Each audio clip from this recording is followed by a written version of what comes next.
ကဘာဦးကျန်းအခန်းကြီးလေး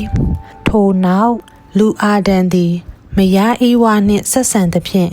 အေးဝါသည်ပဋိသန္ဓေဆွဲယူ၍ကာဣနကိုဖွားမြင်လျင်ထာဝရဘုရား၏လူကိုငါရပြီဟုဆိုလေ၏တဖန်သူ့ညီအာဗေလကိုဖွားမြင်လေ၏အာဗေလကတိုးထိန်ဖြစ်၏ကာဣနကလေလုတ်တော်သူဖြစ်၏အချိန်စေ့သောအခါကာဣနသည်ထာဝရဘုရားထံပူဇော်သက်ခါဖို့မြေအသီးကိုဆောင်ခဲ့၏အာဗေလသည်လည်းမိမိသိုးစုတွင်အဦးဖွားသောသားအချို့နှင့်သိုးစီဥကိုဆောင်ခဲ့၏ထာဝရဘုရားသည်အာဗေလနှင့်သူ၏ပူဇော်သက်ကာကိုပမာဏပြုတော်မူ၏ကာဣနနှင့်သူ၏ပူဇော်သက်ကာကိုပမာဏပြုတော်မမူထို့ကြောင့်ကာဣနသည်အလွန်စိတ်ဆိုး၍မျက်နှာပြက်လေ၏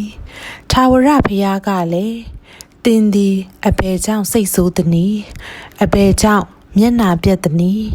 သင်သည်ကောင်းမွန်စွာပြုလျင်အခွင့်မရလောကောင်းမွန်စွာမပြုလျင်အပြစ်ဖြေသောရစ်ကောင်သည်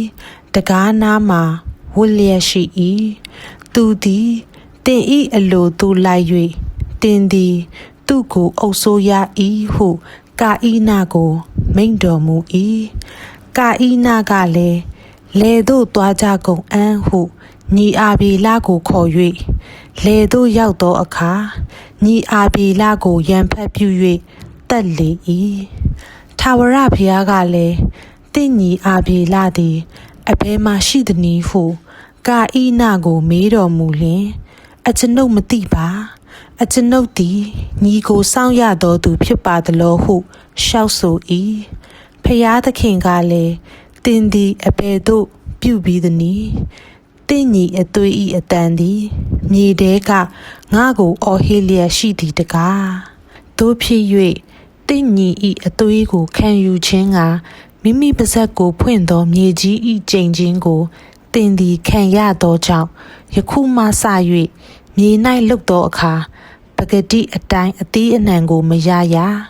မြေကြီးပေါ်မှပြေးရသောသူအရက်ရက်လဲရသောသူဖြစ်ရလိမ့်မည်ဟုမိန့်တော်မူ၏ကာဣနကလည်းအကျွန်ုပ်အပြစ်သည်မဖြေနိုင်အောင်ကြီးပါသလောအကျွန်ုပ်ကိုမြေကြီးပြင်မှယနေ့နှင်ထုတ်တော်မူပြီးမျက်နာတော်ကိုလည်းမမြင်ရမြေကြီးပေါ်မှပြေးရသောသူအရက်ရက်လဲရသောသူဖြစ်ပါရမည်တွေးသမျှသောသူတို့သည်အကျွန်ုပ်ကိုတတ်ပါလိမ့်မည်ဟုထာဝရဘုရားကိုလျှောက်ဆို၏ထာဝရဘုရားကလည်းတို့ဖြစ်၍ကာဣနကိုတတ်တော်သူမည်သည်ကားခုနှစ်ဆသောအပြစ်ဒဏ်ကိုခံရလိမ့်မည်ဟုမိန့်တော်မူပြီးလျှင်ကာဣနကိုတွေ့တော်သူတစုံတယောက်မျှမတတ်စေခြင်းဟာထာဝရဘုရားသည်သူ၌အမှတ်ပေးတော်မူ၏ကာဣနသည်ထာဝရဘုရားထံတော်မှထွက်သွား၍အေဒင်ပြည်အရှေ့နောဒပြည်တွင်နေလေ၏ထိုအခါကာဣနသည်မိမိမယားနှင့်ဆက်ဆံသဖြင့်သူသည်ပဋိသန္ဓေဆွဲယူ၍သားအေးနောက်ကိုဖွားမြင်လေ၏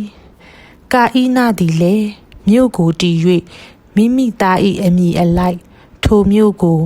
အေးနောက်မြို့ဟုသမုတ်လေ၏အေးနောက်သားကဣရက်သားကမဟုယေလသားကမတုရှလသားကလာမတ်တည်လာမတ်သည်အာဒနှင့်ဇီလအမည်ရှိသောမိန်းမနှစ်ယောက်နှင့်အိမ်ထောင်ဖက်ပြု၍အာဒသည်သားယာဗလကိုဖွားမြင်လေ၏ထိုသားကတဲ၌နေသောသူတိုးနွားစသည်တို့ကိုမွေးသောသူတို့၏အဖဆရာဖြစ်လေသည်ယူဗလအမည်ရှိသောညီမူကားစောင်းမျိုးနှဲခရာမျိုးတို့ကိုတီးမှုတ်တတ်သောသူအပေါင်းတို့၏အဖဆရာဖြစ်လေသည်ဇီလသည်လည်း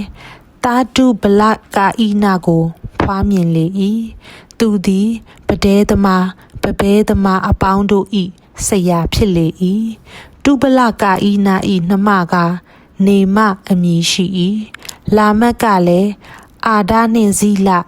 ငါပြောတန်ကိုမှတ်ကြလောလာမတ်မယားတို့ငါစကားကိုနားထောင်ကြလောငါကိုထိခိုက်သောလူတစ်ယောက်ထီးဟုသောငါကိုညှင်းဆဲသောလူပြိုတစ်ယောက်ကိုငါတတ်ခဲ့ပြီကာဣနသည်ခုနှစ်ဆသောတရားကိုရလျင်အကယ်၍လာမတ်သည်အစ80ခုနှစ်ဆသောတရားကိုရလိမ့်မည်ဟုမိမိမယားတို့ကိုပြောဆို၏အာဒံသည်လည်းမိမိမယားနှင့်တဖန်ဆက်ဆံပြန်လျင်မယားသည်သားကိုဖွားမြင်၍ရှေတဟုသောအမည်ဖြင့်မှဲ့လေ၏အကြောင်းမူကားကာဣနတတ်သောအာဘေလကိုစားတပါးသောအနွယ်ကိုအကျွန်ုပ်အဖို့ဖျားသခင်ခန့်ထားတော်မူပြီဟုဆိုသည်ရှေတသည်လည်း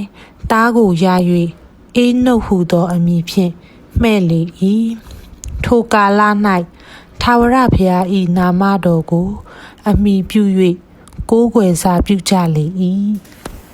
ဒီနေ့ဖတ်ရှုခဲ့တဲ့ကဘာဦးကျမ်းအခန်းကြီး၄ထဲမှာကျမအတွက်ထင်ရှားတာကတော့ကာဣနနဲ့အာဘေလရဲ့အဖြစ်ပြက်ကနေအပြစ်ရဲ့အကျိုးဆက်နဲ့လူသားအကြားပဋိပက္ခတွေကိုမြင်တွေ့ရတာပဲဖြစ်ပါတယ်။ဒါပေမဲ့အဲ့ဒီအခန်းထဲမှာပဲဖျားသခင်ရဲ့တရားမျှတမှုနဲ့အတူကာကွယ်စောင့်ရှောက်ခြင်းလည်းရှိနေပါတယ်။ဒီနေ့အတွက်အတူတကွဖတ်ရှုနားဆင်ပေးတဲ့အတွက်ကျေးဇူးတင်ပါတယ်။မနက်ဖြန်ကဘာဦးကျမ်းအခန်းကြီး9ကိုဆက်လက်ဖတ်ရှုကြပါမယ်။ဖျားသခင်ရဲ့ညီသက်ခြင်းကောင်းကြီးမင်္ဂလာနဲ့မေတ္တာတော်ဟာ